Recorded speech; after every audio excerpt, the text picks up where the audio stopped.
Welcome to the funnel effect. आज हम software development की दुनिया की एक, आप कह सकती हैं, बहुत ही आम कहानी पर बात करेंगे। एक ऐसी कहानी जो शायद हर डेवलपर ने कभी ना कभी जी है। रात के 2 बजे हैं, प्रोडक्शन में एक छोटी सी, मान लीजिए कोई टाइम आउट वैल्यू बदलनी है, और इस छोटे से बदलाव के लिए पूरी एप्लीकेशन को फिर से डिप्लॉय करना पड़ रहा है। और वो डाउन टाइम का डर और जो पूरा एडमिनिस्ट्रेटिव ओवरहेड है वो अलग है। बिल्कुल, और मन में बस यही चलता है कि काश इसका कोई बेहतर तरीका होता। सही बात है। ये सिर्फ एक डेवलपर की कहानी नहीं है, ये एक बहुत ही कॉमन प्रॉब्लम है। जब कॉन्फ़िगरेशन की जानकारी, जैसे डेटाबेस कनेक्शन स्ट्रिंग्स या एपीआई कीज, एप्लीकेशन के साथ ही बंडल कर दी जाती हैं, तो हर छोटा बदलाव एक बहुत बड़ी प्रक्रिया बन जाता है। और सोचिए अगर वही सेटिंग 10 अलग-अलग सर्विसेज इस्तेमाल कर रही हो, तो फिर तो मतलब केओस होना तय है। बिल्कुल। तो इसी केओस को कंट्रोल करने के लिए आज हम माइक्रोसॉफ्ट के एज़्योर आर्किटेक्चर सेंटर के एक बहुत ही प्रभावशाली पैटर्न पर चर्चा कर रहे हैं।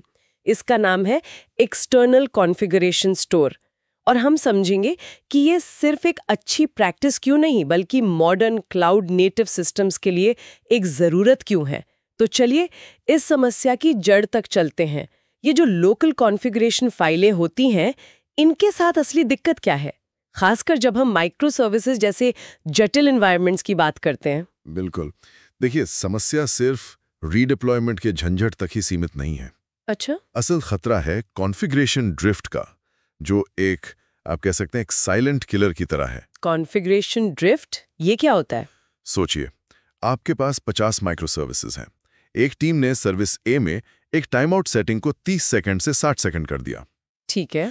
लेकिन सर्विस बी जो उसी पर निर्भर है, वो अभी भी पुरानी यानी 30 सेकंड वाली सेटिंग पर ही चल रही है। ओहो, तो दोनों सिंक में नहीं है। एग्जैक्टली।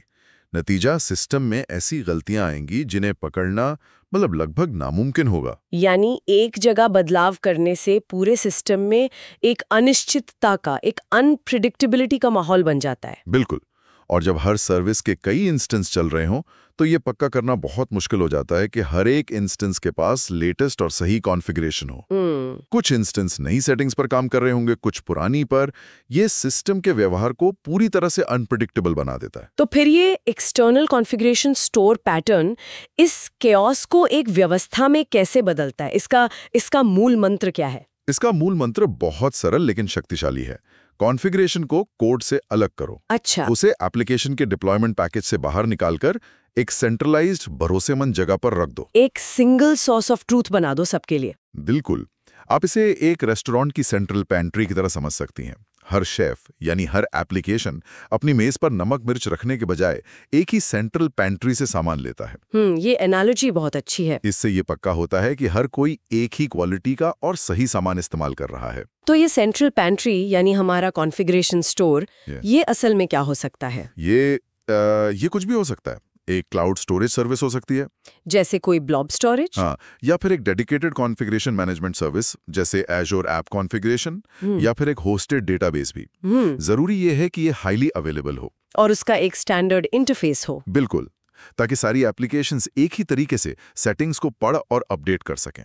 ये सुनने में तो बहुत सीधा लगता है, पर असल में इसे लागू करते समय किन बातों का ध्यान रखना पड़ता है? क्योंकि कहते हैं ना, the devil is in the details. आपने बिल्कुल सही पकड़ा। ये सिर्फ एक स्टोर बनाने के बारे में नहीं है। सबसे पहली और महत्वपूर्ण चीज है बैकिंग स्टोर और इंटरफेस का डिजाइन। स्टोर ऐसा होना चाहिए जो तेज हो और हमेशा उपलब्ध रहे, और इंटरफेस को डेटा को सही फॉर्मेट में देना चाहिए। सही फॉर्मेट मतलब? जैसे टाइप्ड वैल्यूज, की वैल्यू पेयर्स, इस तरह से। लेकिन एक सवाल है, अगर हर छोटी सेटिंग के लिए एप्लीकेशन को नेटवर्क पर एक एक्सटर्नल सर्विस को कॉल करना पड़े, तो क्या इससे परफॉर्मेंस पर असर नहीं पड़ेगा? मतलब लेटेंसी बढ़ जाएगी? बहुत अच्छा सवाल है, और यहीं पर इस पैटर्न का दूसरा सबसे महत्वपूर्ण पहलू सामने आता है, और वो है कैशिंग। कैशिंग? हाँ, एप्लीकेशन हर बार स्टोर से पूछने के बजाय स्टार्ट होते ही जरूरी कॉन्फ़िगरेशन को अपनी मेमोरी में कैश कर लेती है। अच्छा, तो इससे सेटिंग्स का एक्सेस लगभग तुरंत हो जाता है? बिल्कुल, और ये सिर्फ परफॉर्मेंस के लिए नहीं है, ये एक तरह का सर्किट ब्रेकर भी है। Circuit breaker? वो कैसे? अगर नेटवर्क में कोई समस्या आती है या एक्सटर्नल स्टोर कुछ पलों के लिए डाउन हो जाता है, तो भी ऐप अपने कैश के सहारे चलती रहती है। एग्जैक्टली। ये एप्लीकेशन की रेजिलियंसी यानी उसके लचीलेपन को बहुत बढ़ा देता है। एप्लीकेशन बाहरी समस्याओं के बावजूद काम करना बंद नहीं करती। चलिए अब उन डिटेल्स पर आते हैं जहां अक्सर गलतियां होती हैं। अगर कोई टीम इस पैटर्न को अपनाने का फैसला करती है तो वो कौन सी 5 मुख्य बातें हैं जिनका उन्हें खास ध्यान रखना चाहिए? स्कीमा डिजाइन से शुरू करते हैं। सही। सबसे पहले स्कीमा डिजाइन। आपका स्टोर सिर्फ की वैल्यू पेयर से ज्यादा संभालने में सक्षम होना चाहिए। मतलब? उसे टाइप्ड डेटा जैसे नंबर्स, बूलियन, सेटिंग्स के कलेक्शंस और सबसे जरूरी अलग-अलग एनवायरनमेंट्स के लिए सेटिंग्स के वर्जन को सपोर्ट करना चाहिए। जैसे डेवलपमेंट, स्टेजिंग, प्रोडक्शन, इन सब के लिए। जी, स्कीमा इतना लचीला होना चाहिए कि भविष्य की जरूरतों को भी पूरा कर सके। ठीक है। और सुरक्षा का क्या?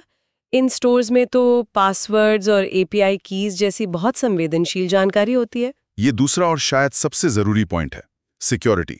कॉन्फ़िगरेशन डेटा को एक किले की तरह सुरक्षित रखना होता है। एक्सेस सिर्फ ऑथराइज्ड एप्लीकेशंस और यूजर्स को ही मिलना चाहिए। लीस्ट प्रिविलेज का सिद्धांत अपनाना बहुत जरूरी है। यानी जिसको जितनी जरूरत है बस उतनी ही परमिशन दो। बिल्कुल। जिस सर्विस को सिर्फ सेटिंग्स पढ़ने की जरूरत है, उसे लिखने की परमिशन कभी नहीं देनी चाहिए। और हाँ, सभी संवेदनशील सेटिंग्स को हमेशा इनक्रिप्ट करके ही स्टोर करना चाहिए। सोर्स में डिप्लॉयमेंट के बारे में एक बहुत दिलचस्प बात कही गई है कि कॉन्फ़िगरेशन बदलावों को कोड बदलावों की तरह ही ट्रीट करना चाहिए। इसका क्या मतलब हुआ? इसका मतलब है कि आप कॉन्फ़िगरेशन में कोई भी बदलाव सीधे प्रोडक्शन में नहीं कर सकते। ये हमारा तीसरा पॉइंट है, डिप्लॉयमेंट।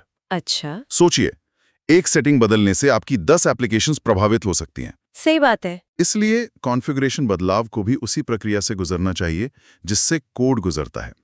मतलब पूरी टेस्टिंग, कोड रिव्यू और एक स्टेज डिप्लॉयमेंट अप्रोच। पहले डेवलपमेंट, फिर स्टेजिंग और फिर आखिर में प्रोडक्शन। बिल्कुल। ये बहुत जरूरी बात है। लेकिन एक सेंट्रलाइज स्टोर बनाने का मतलब है कि हमने एक सिंगल पॉइंट ऑफ फेलियर भी बना दिया है। अगर वो कॉन्फ़िगरेशन सर्विस ही डाउन हो गई तो क्या होगा? ये एक बहुत बड़ा डर है और यहीं पर हमारा चौथा पॉइंट आता है, error handling and fall back. हमें इस स्थिति के लिए पहले से तैयार रहना होगा। एक अच्छी रणनीति ये है कि एप्लीकेशन की डिप्लॉयमेंट पैकेज के साथ लास्ट नोन गुड कॉन्फ़िगरेशन की एक कॉपी रखी जाए, ताकि अगर एप्लीकेशन स्टार्ट होते समय एक्सटर्नल स्टोर से कनेक्ट नहीं कर पाती तो वो इस लोकल कॉपी के साथ शुरू हो सके। मतलब कम से कम एप्लीकेशन क्रैश होने के बजाय एक थोड़ी पुरानी लेकिन काम करने वाली स्थिति में तो रहेगी। बिल्कुल। ये परफेक्ट नहीं है, लेकिन ये एप्लीकेशन को पूरी तरह से बंद होने से बचाता है। और आखिरी पॉइंट, कैश अपडेट्स का क्या? अगर हमने कुछ कैश कर लिया तो हमें कैसे पता चलेगा कि सेंट्रल स्टोर में कुछ बदला है? ये पांचवा और आखिरी पॉइंट है, कैश अपडेट्स। इसके कई तरीके हैं। एक आसान तरीका है कैश पर एक एक्सपायरी पॉलिसी लगाना, जैसे हर 15 मिनट में कैश को रिफ्रेश करना। और कोई बेहतर तरीका? एक ज्यादा एडवांस तरीका है इवेंट्स का इस्तेमाल करना। जब भी सेंट्रल स्टोर में कोई बदलाव होता है, वो एक इवेंट पब्लिश करता है और एप्लीकेशंस उस इवेंट को सुनकर अपना कैश तुरंत अपडेट कर लेती हैं। अच्छा, तो इससे रियल टाइम अपडेट्स मिलते हैं? जी, इससे यह सुनिश्चित होता है कि एप्लीकेशंस के पास हमेशा लेटेस्ट सेटिंग्स हों, बिना बार-बार स्टोर को पोल किए। तो अब जब हम थ्योरी और सावधानियों को समझ गए हैं, इसे असल दुनिया में कैसे लागू किया जाता है? माइक्रोसॉफ्ट एज़्योर में इसके क्या विकल्प हैं? हाँ, सोर्स में 2 मुख्य रास्ते बताए गए हैं। पहला है, अगर आपको पूरा कंट्रोल चाहिए तो आप अपना कस्टम स्टोर बना सकते हैं। अपना स्टोर? हाँ, आप एज़्योर ब्लॉब स्टोरेज का उपयोग करके एक जेसॉन या यामल फाइल में सारी सेटिंग्स स्टोर कर सकते हैं। लेकिन इसमें हमें ये कैसे पता चलेगा कि फाइल बदली है या नहीं? क्या हर बार पूरी फाइल डाउनलोड करनी पड़ेगी? नहीं, और यहीं पर एज़्योर स्टोरेज की एक बहुत, आप कह सकते हैं, चालाक प्रॉपर्टी काम आती है, जिसे ई टैग कहते हैं। ई टैग? जी, ई टैग हर बार ब्लॉब के अपडेट होने पर बदल जाता है। ये एक तरह का डिजिटल फिंगरप्रिंट है।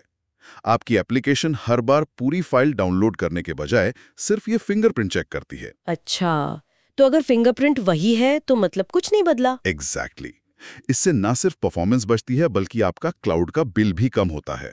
ये तो काफी स्मार्ट है, लेकिन अपना खुद का सिस्टम बनाने और मैनेज करने में तो काफी मेहनत लगेगी। क्या कोई आसान तरीका है? हाँ, और ज्यादातर मामलों के लिए यही दूसरा और बेहतर विकल्प है, एक मैनेज सर्विस का उपयोग करना, जैसे एज़्योर ऐप कॉन्फ़िगरेशन। हाँ। ये एक डेडिकेटेड सर्विस है जो इस पैटर्न से जुड़ी सारी जटिलताओं को खुद संभाल लेती है। ये की वैल्यू पेयर्स को सपोर्ट करती है, वर्जनिंग को मैनेज करती है और इसमें पॉइंट इन टाइम स्नैपशॉट जैसी शानदार सुविधाएं भी हैं। एक minute, point in time snapshot, इसका क्या मतलब है? इसका मतलब है कि अगर किसी नए बदलाव से कोई ऐप क्रैश होने लगे तो आप एक क्लिक से मंगलवार दोपहर 3 बजे वाली सेटिंग्स पर वापस जा सकते हैं। अरे वाह, it's like a time machine for your configuration. बिल्कुल। ये तो कमाल है। लेकिन एक मैनेज्ड सर्विस इस्तेमाल करने का मतलब वेंडर लॉक इन का खतरा भी तो है, अगर हम कल किसी और क्लाउड पे जाना चाहें तो? ये एक जायज चिंता है। मैनेज सर्विस सुविधा तो देती है, लेकिन आपको उस इकोसिस्टम से बांध भी सकती है। फैसला हमेशा एक ट्रेड ऑफ का होता है। क्या आप उस सुविधा और सुरक्षा के लिए थोड़ी फ्लेक्सिबिलिटी छोड़ने को तैयार हैं? एज़्योर ऐप कॉन्फ़िगरेशन के मामले में इसकी क्लाइंट लाइब्रेरीज .NET, जावा, पाइथन जैसे कई रन टाइम के लिए उपलब्ध हैं। तो इंटीग्रेशन आसान हो जाता है। बहुत आसान। ये लाइब्रेरीज वैल्यूज को लाना, कैश करना, बदलाव होने पर रिफ्रेश करना और अस्थायी रुकावटों को हैंडल करने जैसे काम खुद कर लेती हैं। तो इन सब बातों का निचोड़ क्या है?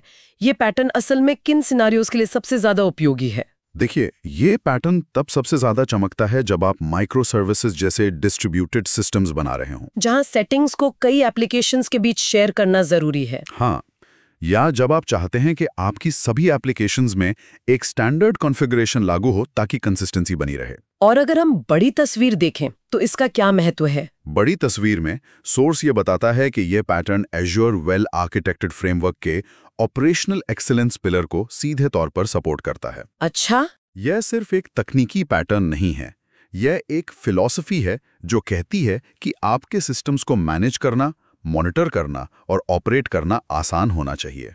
इसमें फीचर फ्लैग्स का भी जिक्र है, क्या आप उसे सरल शब्दों में समझा सकते हैं? जरूर। फीचर फ्लैग्स, आप समझिए, एक कॉन्फ़िगरेशन सेटिंग है जो आपके कोड में किसी फीचर को ऑन या ऑफ करती है। एक स्विच की तरह। बिल्कुल। और external configuration store feature flags को मैनेज करने के लिए एक सेंट्रल जगह बन जाता है। तो इसका मतलब ये हुआ कि हम एक नया फीचर बिना कोड डिप्लॉय किए सिर्फ कुछ यूजर्स के लिए, जैसे शायद 1% यूजर्स के लिए ऑन कर सकते हैं। एग्जैक्टली। आप एक सेटिंग बदलकर किसी फीचर को धीरे धीरे रोल आउट कर सकते हैं, उसकी परफॉर्मेंस देख सकते हैं। और अगर कोई समस्या आती है तो उसे तुरंत बंद भी कर सकते हैं। बिल्कुल, सब कुछ बिना एक भी नई डिप्लॉयमेंट के। यह सेफ डिप्लॉयमेंट प्रैक्टिस का एक बहुत शक्तिशाली तरीका है। तो आज की चर्चा का मुख्य सार ये है कि कॉन्फ़िगरेशन को एप्लीकेशन से बाहर एक सेंट्रल स्टोर में ले जाना सिर्फ फाइलों को एक जगह से दूसरी जगह ले जाना नहीं है। नहीं, बिल्कुल नहीं। ये मॉडर्न एप्लीकेशंस में कॉन्फ़िगरेशन ड्रिफ्ट जैसे साइलेंट किलर्स से बचने, मैनेजमेंट को आसान बनाने और सुरक्षित तरीके से नए फीचर्स लॉन्च करने का एक रणनीतिक कदम है। बिल्कुल सही। और यहाँ एक विचार है जिस पर आगे सोचा जा सकता है। हाँ। आज हमने बात की कि ये पैटर्न माइक्रो सर्विसेज के लिए कितना जरूरी है, लेकिन कुबरनेटिस जैसे कंटेनराइज्ड एनवायरनमेंट्स के बारे में सोचिए, जहाँ सब कुछ बहुत डायनामिक होता है। हाँ, जहाँ एप्लीकेशंस और उनकी कॉन्फ़िगरेशन बहुत डायनामिक होती हैं, पॉड्स आते जाते रहते हैं, सेटिंग्स बदलती रहती हैं। ऐसे हाइपर डायनामिक माहौल में एक मजबूत सेंट्रलाइज्ड कॉन्फ़िगरेशन स्ट्रैटेजी का महत्व और कितना बढ़ जाता है। मतलब ये सिर्फ अच्छा नहीं रहता बल्कि अनिवार्य बन जाता है। बिल्कुल, ये सिर्फ गुड टू हैव नहीं बल्कि सिस्टम को चलाने के लिए मस्ट हैव कैसे बन जाता है। Thank you for watching the funnel effect.